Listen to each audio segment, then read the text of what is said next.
அனைவருக்கும் கணித வணக்கம். இப்போ பார்க்க போகிறது 7ஆம் வகுப்புக்குரிய கணக்கு 3ஆம் பருவம் பயிற்சி 3ல் 1ல் 5ல் முதல் கணக்காக பார்க்க போகிறோம். முற்றுமைகளை பயன்படுத்தி பின்வரும் கோவைகளை விவரி அப்படின்னு சொல்லி கொடுத்துருக்காங்க.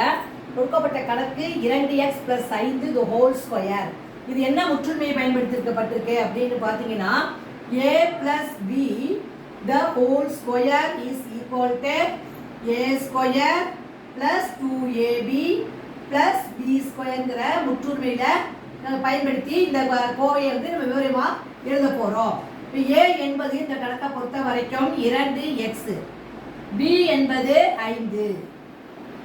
இப்போ 2x + 5 the whole square is equal to a square, அதாவது 2x square plus 2 into a என்பது 2x, அப்புறம் இன்ட்டு b என்பது 5 பிளஸ் b ஸ்கொயர், b என்பது 5 ஸ்கொயர்.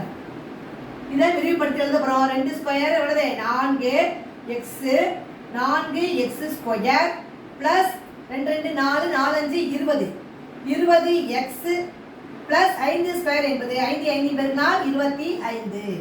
அப்போ வரக்கூடிய விடை 2x + 5 the whole square is equal to 4x square plus 20x plus 25.